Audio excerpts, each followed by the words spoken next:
Boston Celtics are coming off a massive win over the Clippers, 145 to 108. I know there is no Kawhi Leonard, and I know there is no KP, but this was a dominant win. Not knowing what Jason Tatum was going to be able to do coming off that ankle sprain. How is JB going to look without Porzingis once again? Were we going to have enough firepower here against the Clippers? Yeah, it was more than enough. We looked dominant. What is good, Celtics Nation? Welcome back to the post-game show. The Celtics channel. Make sure you guys follow both on Spotify and the YouTube channel, Bleed Green TV, man. We are going all over the map. Join the family. Hit that like button. Subscribe if you're new. And comment down below who impressed you the most in this game. And guys, one player, before we jump into the whole analysis of this game, one player who I have been, enamored with, Neemias Queta. Dude, this guy has slowly earned minutes. Now, I know Luke Kornet has been out with, what seems to be an injury. I don't really know why he's out.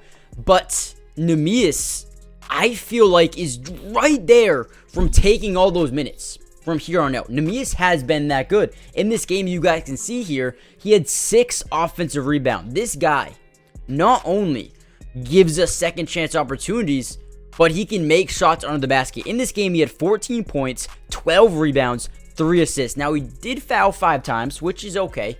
He's okay. Listen, he's not as bad as Daniel Tice used to be. I can say that much. Actually, Daniel Tice had a good game today, so shout out to Daniel Tice. But I feel like Neemias Queta is knocking on the door of being a full-time backup center for the Celtics. I feel like, in the beginning of the season, he was more of, the 3rd, 4th string behind Luke Kornet. But now that Luke Kornet's out, I feel like he might have just lost his spot in this rotation. But Tatum and Jaylen played amazing basketball. I feel like Jaylen Brown is still being so disrespected, man. It just feels like every time, and I do stream all the Celtics games, by the way. If you want to join me and watch the games with me live, follow my main channel, Matty Dubs. I do plan on eventually moving all my streams to the Celtics channel, so let me know in the comments down below real quick. Do you guys want me to stream every single Celtics game on the Celtics channel?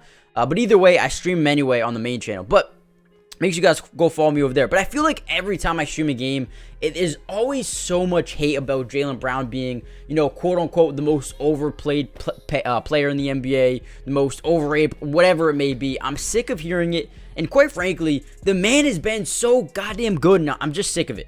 24 points today, 6 rebounds, 2 assists. Did have a couple of turnovers. One was supposed to be a lob to Jason Tatum. Instead, he stayed at the 3-point line. Either way, Jaylen Brown's having one hell of a couple of games here. Actually led the game in plus minus. I'm sorry if you guys can hear my dog, by the way. But Jaylen played amazing. Derek White came out here, shot the ball really well. Spark plug, man. Derek White is, in my opinion, I feel like he's first team all defense. And you know what? I wouldn't be too surprised if we saw Jaylen, Derek White, Drew Holiday, and maybe, I think this one's maybe a long shot, but Kristaps Porzingis all making an all-defensive team this year. I feel like Derek White's a lock. I feel like Drew Holiday could be a lock, but I feel like Jaylen Brown is having quietly his best defensive season of his career so far. He's playing the passing lanes, he's getting steals, and just being a threat defensively this season. So I feel like he's, just playing really good basketball. Drew is really starting to heat up. We're finally starting to see that Drew Holiday that can score, can pass, can rebound, can defend. This is what we've needed. This is that missing piece that we've missed for a long time. And I feel like Drew Holiday's been amazing. This game particularly, scored 20 points, shot 8 of 12 from the field. 8 of 12. 4 of 6 from 3. Ah, man, listen, I'm loving the potential of this unit. I know KP didn't play today, and, a lot of people in my stream were starting to, I don't want to say panic, but they're kind of like, why can't he be healthy? He's made of glass. I don't think this is quite frankly, an injury problem. I feel like it's more precautionary. I feel like Joe Mazzulla and the, coaching staff wants to make sure he's okay for the playoffs, because at the end of the day, the only thing that matters for this Celtics team is getting to the playoffs and competing at a high level. The regular season, I don't care. And quite frankly, you shouldn't care either, because what we saw from the Heat last season was tremendous. I mean, they barely made the play-in tournament. barely won the play-in game, and then made it to the NBA Finals, which tells us one thing. You can make the NBA Finals being one of the worst teams to make the playoffs. And that is just facts. So, yes, I don't really care that KP is sitting out games. Please, rest him more. Rest him more. I don't care, okay? I know we want the 1 seed. I know we want home court advantage, but I am okay with resting KP. I feel like we have a nice combination of bigs right now. Coming into the season, I underrated it with Al Horford, KP, Neemias.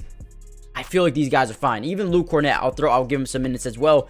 I feel like we're fine. Jason Tatum bounced back. At first, I was like, okay, I don't know how the ankle's feeling. There was a scary play as well where he fell on it. Same type of play where he twisted it, but was okay. Overall, had a 30-point night. Back to playing that MVP type of level of basketball, shooting over 50% from the field, 50% from three, and overall was amazing. Jaylen Brown and Tatum are starting to hit their free throws at a higher rate. Man, I'm just so excited about this team and where they're headed. Then off the bench, we saw a couple of guys step up. O'Shea Brissett, 2 threes early in that first quarter, I believe, maybe second quarter, but had 2 threes early. He had 12 points overall. Neemias, we already talked about him. Amazing off the bench. He's showing effort, tenacity. He's getting rebounds, getting second chance opportunities. I feel like he's been amazing. Peyton Pritchard came in late in that fourth quarter while we're already up big. He hit some big shots. We saw a little bit of Drew Peterson hit a 3. Drew Peterson. Hey, let's go, Drew Peterson. I'm ready for the future for you, big dog. Lamar Stevens had 4 points in 5 minutes of action. Sam Hauser. I feel like Sam Hauser's in a shooting slump right now. Comment down below. Are you nervous about Sam Hauser right now? What is your level of concern? And you guys can say 1 through 10, 1 being not concerned at all, 10 being you're very concerned. On Sam Hauser, I feel like over the last couple of games, he's been very, like I said, in a slump. He's been struggling shooting the 3 ball lately. Obviously, he was shooting like 46% from 3 throughout the entirety of the season. Obviously, that's gone down, but I feel like he'll be fine. A little bit of a slump is okay. Other than that, saw a little bit of J.D. Davison. Didn't show too much besides a rebound. Delano Banton had an easy bucket. I'm liking the team, man. We shot 52% from the field, 47% from 3. And actually, let's look at the team stats. We shot 94 shots today. Now, the reason I like that is because we need to take more shots than the opposing team. We're doing that. Another thing I want to look at, turnovers. Only 10 turnovers. That is beautiful. If we can average 10 turnovers a game, I'll love it. I'll love it. We had, what else? Rebounds. We had 51 to their 34. We had 15 offensive rebounds. 6 of those to Neemias. Went to the free throw line 28 times. Shot 47% from the 3-point line. 52% from the field without KP. A lot of Clippers fans are saying it's because they didn't have Kawhi. I don't know if Kawhi makes up for 37 points or what. He might. He might make it, an 8-point game.